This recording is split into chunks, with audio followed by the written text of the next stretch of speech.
Good evening, friends.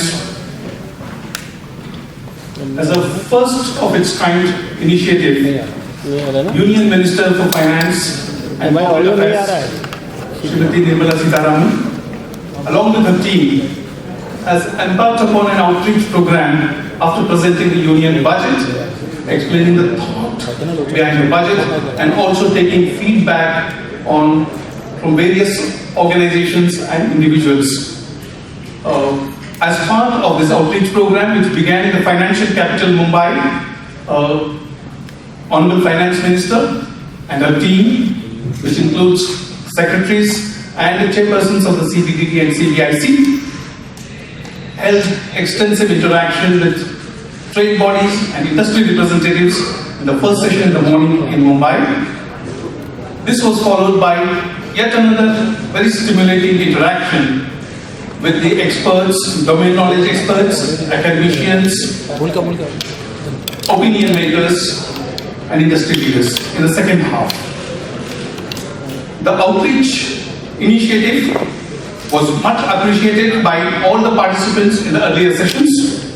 And on the stage now, on the dais we have, along with the Honorable Finance Minister, Shri Rajiv Kumar, Finance Secretary, Shri Atanu Chakraborty, Secretary, Department of Economic Affairs, Shri Ajay Bhushan Pandey, Secretary, Revenue, Shri P.C. Modi, Chairman, Central Board of Direct Taxes, and Shri Ajit Kumar, Chairman, Central Board of Indirect Taxes and Customs. Now, I request Honorable Finance Minister to make opening remarks. After that, we will open the session for question and answer. It's over to you. Thank you.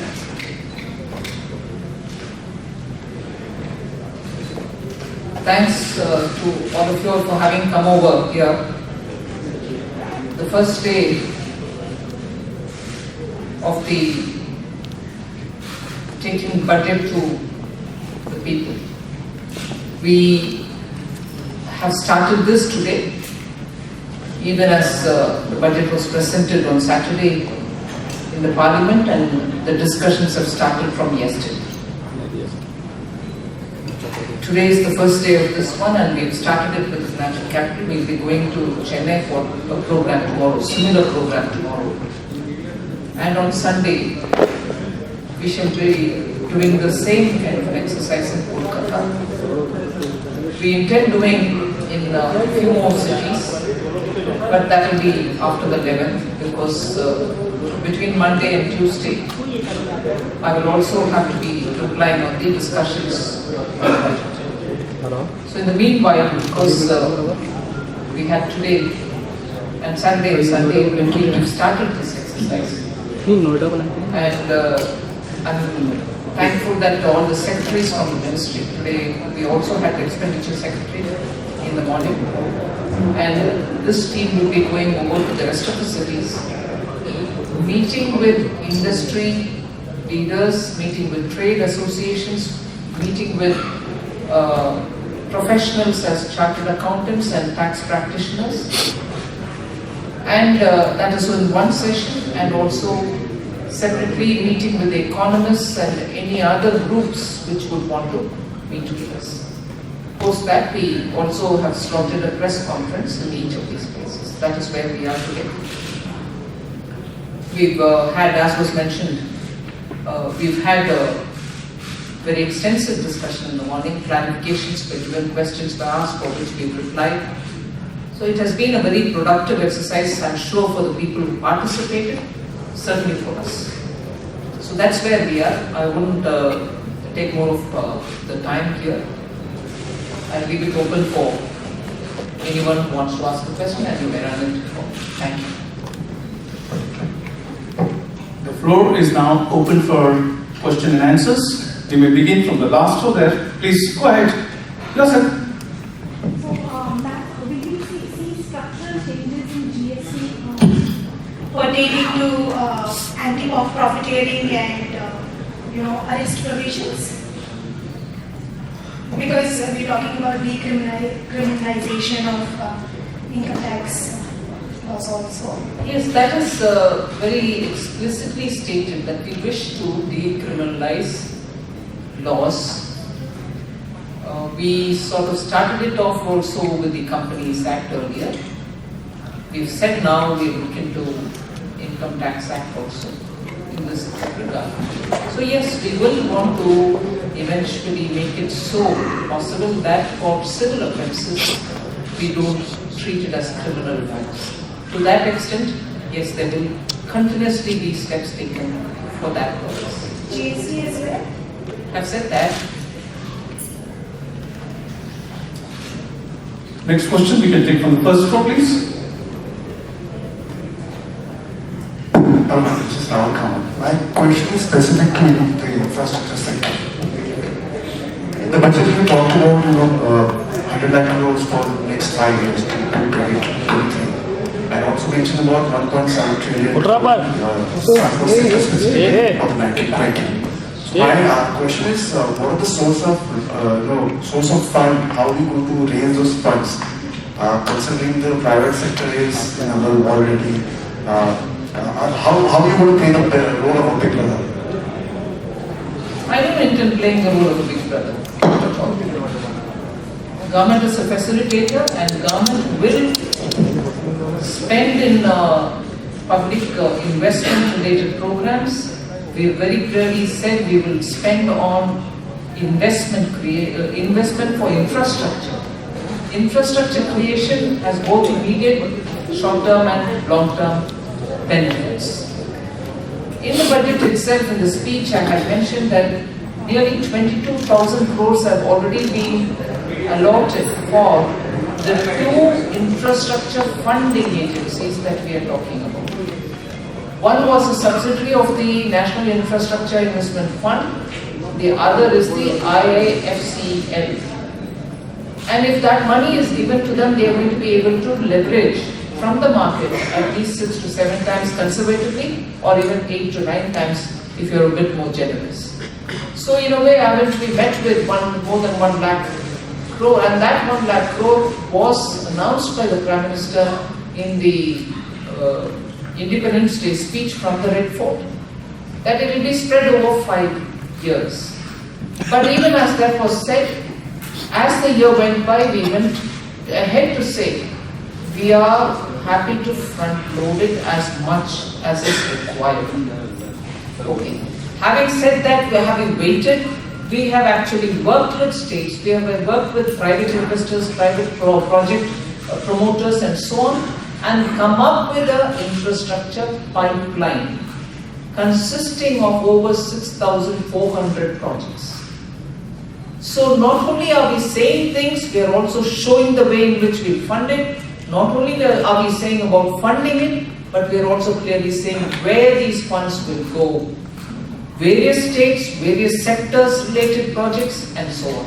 So I think our commitment towards investment and spending from public spending in infrastructure is very clearly laid out.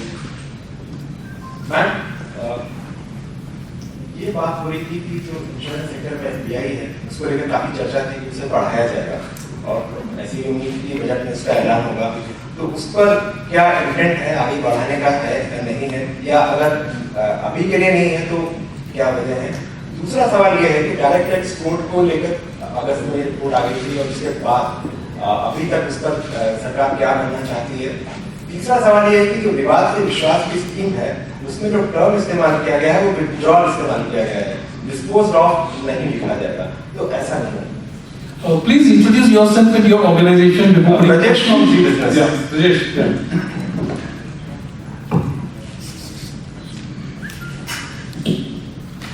विवाद से विश्वास, LIC and insurance.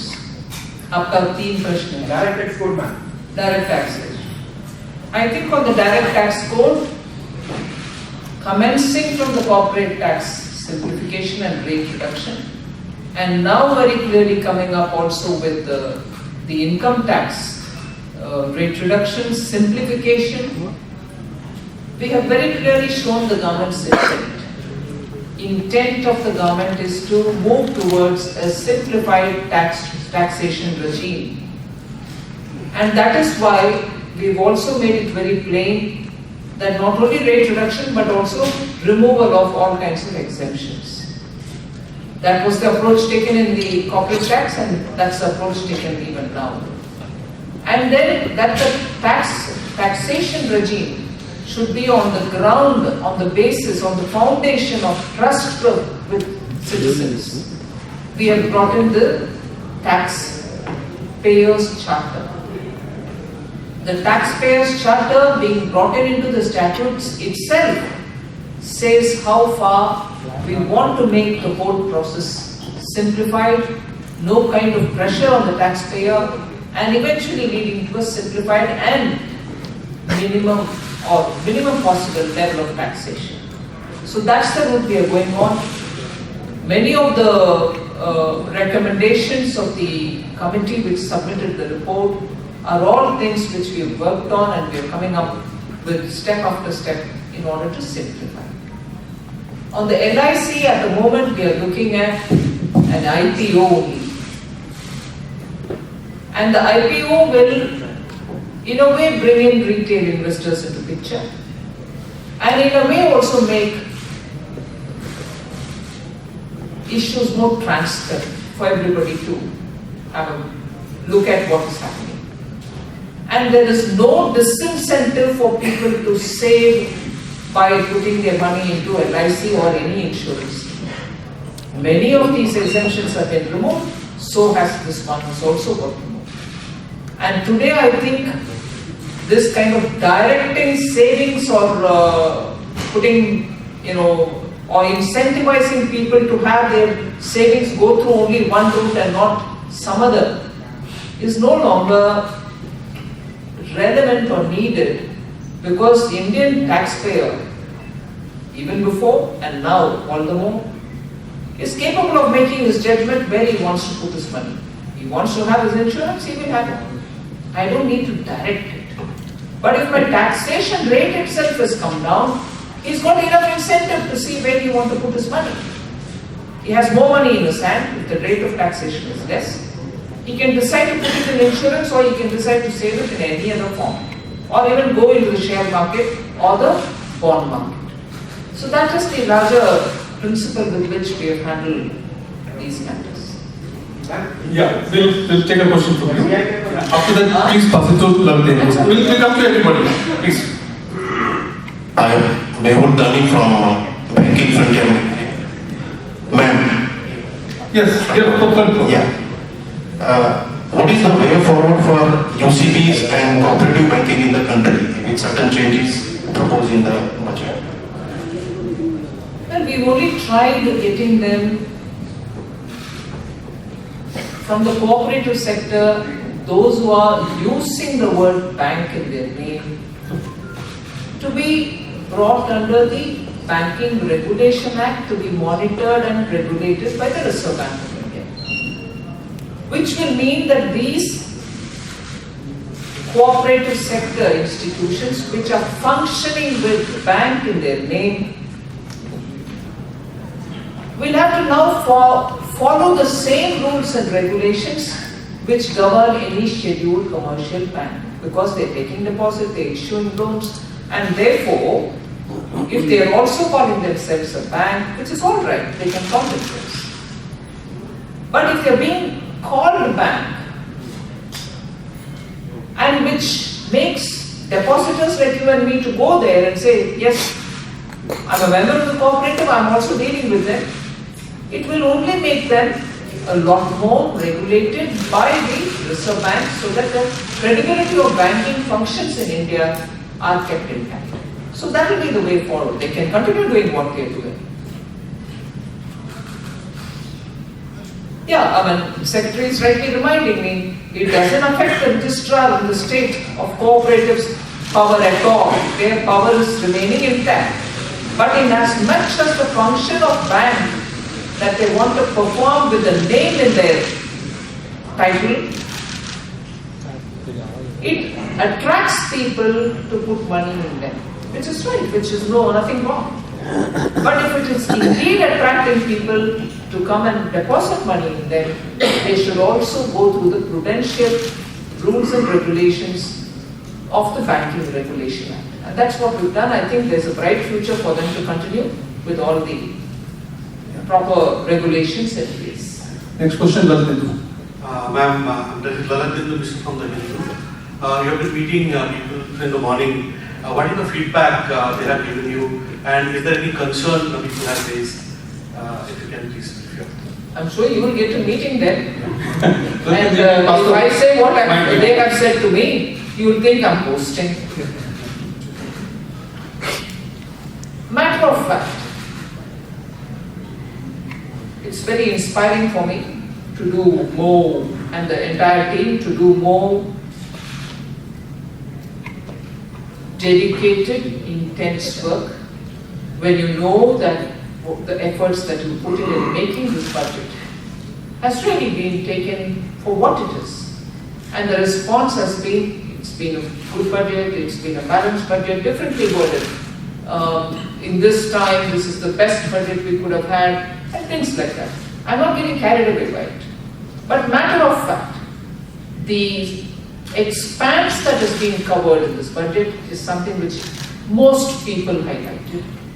The expanse, the particular attention given for rural India, agricultural India, and being specific about those 16 action points. Looking at deepening bond market has been received very well. We are sitting in Mumbai, which is the heart of all these stock markets and indices, understanding people. The efforts that we have made, to make sure that in the indices look at India, so that we get indexed for the bonds that we want to create. So the way in which today the Reserve Bank has also come to be very clear on being supportive of the MSME is something which is the need of the hour, and I'm glad that the Reserve Bank of India has been dynamic enough to support this. That's not to say that they are not dynamic, but I'm only adding to the point that they've given a very, very exhaustive thinking about this and responded in a timely fashion.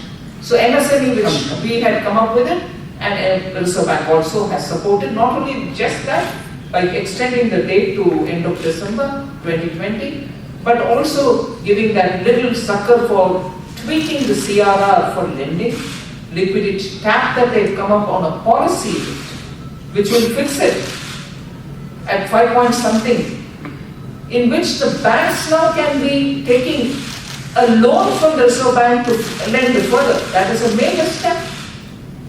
So, when these kind of actions, both from the government and from the Reserve Bank, are going towards it. So I said agriculture, I said rural development, I am now telling you about MSME, the way in which we've opened up for the bond market, and the ways in which income tax, we have given an alternative. All this, I get the feeling from the inputs that I've received.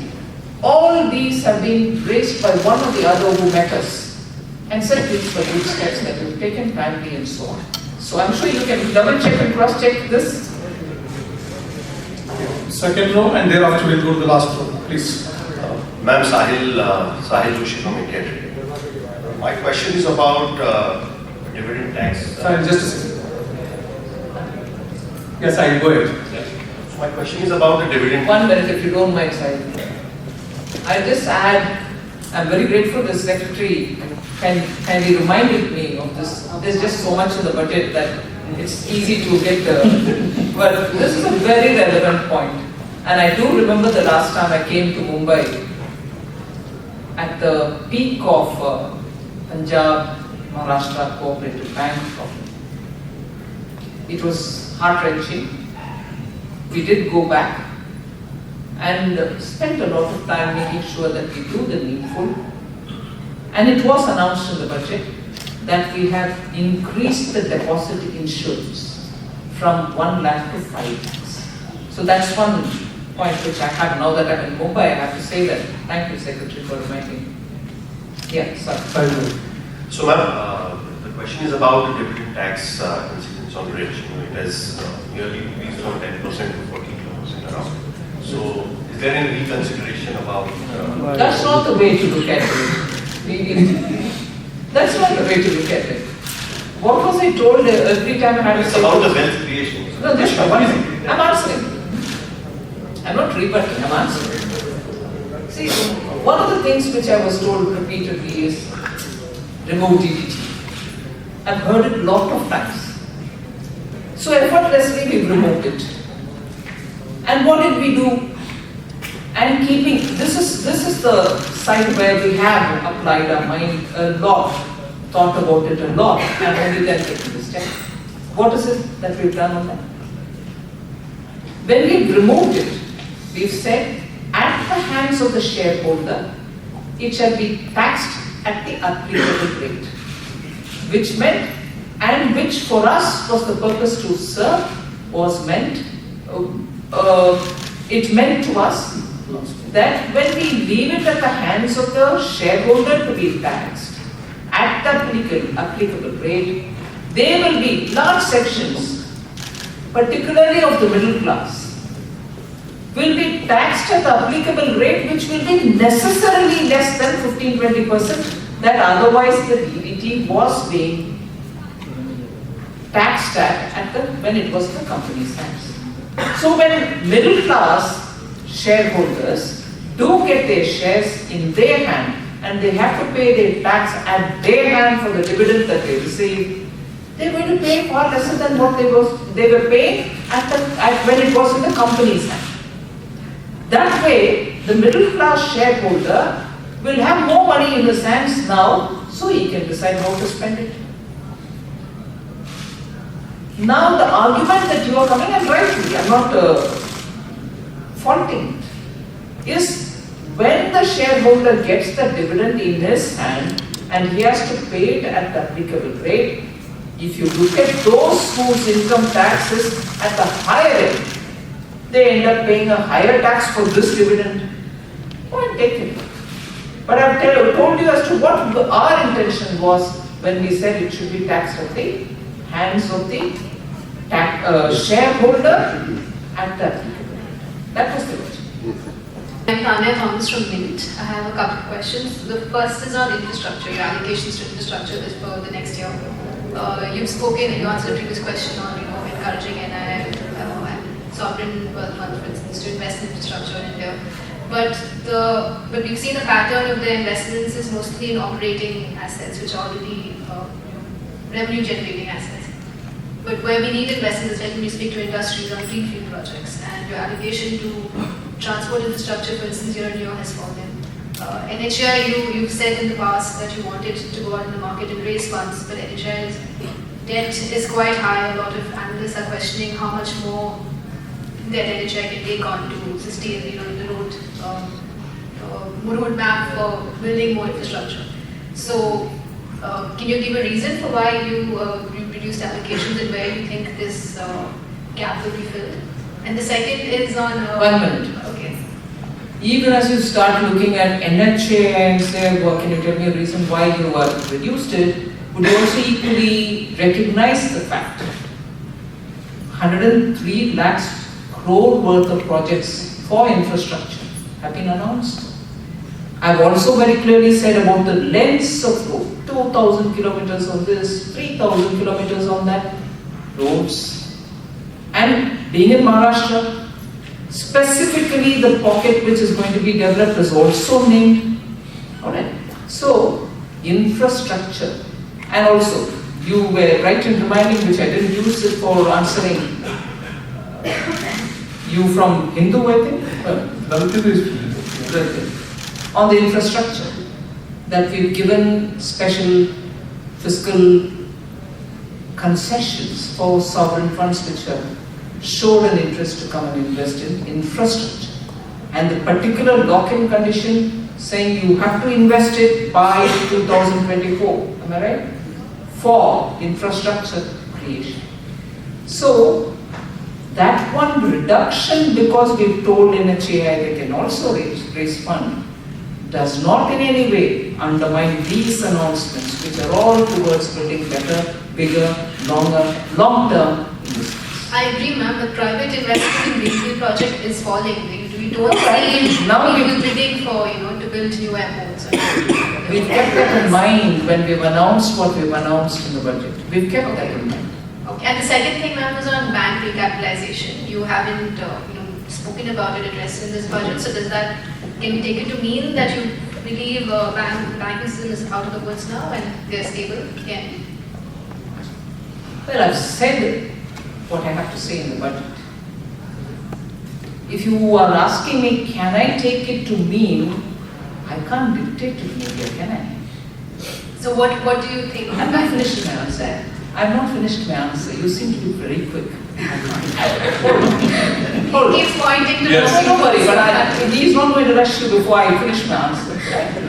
So I don't keep looking at him, so give it at point. So I can't obviously tell you what you have to infer from my budget speech. If you really have to infer, then I'll ask you, have I said I shall not recapitalize the banks? I haven't. So inference is also got to be derived from that kind of looking both sides. Okay. And lastly, ma'am, on the PM Garib Kalyan Yojana, your experience there has been quite lukewarm after demonetization. PM? The Garib Kalyan Yojana, you've got 50,000 crores so far collected. That was introduced after demonetization. Garib. Yeah. So given that track record, what is the kind of response you expect to Vivad Se Vishwas Yojana? And why do you think your experience would be better now? No, see, the point is, Vivad Se Vishwas is in a way inspired by the Sabka Vishwas, which we had brought in for the indirect tax. And there, you found that majority of disputes have come on fore and said, right, we are settling. Some of the high value disputes have chosen to go through the process of the courts. So the number of people who have had respite given or relief given because of the, that particular scheme is very large, which means relief has reached a lot of people. All right, the high value disputes may continue. So we thought, in a situation where more than 480,000 cases are hanging fire for a very long time, all right, nearing 8 lakh crores in value, we thought we have to give relief to a lot of people. Going by that experience of Sabka Vishwas, direct tax also should benefit, and therefore we've come up with this. It hadn't had any motivation, inspiration or disincentive derived from Garib Kalyan. So that's the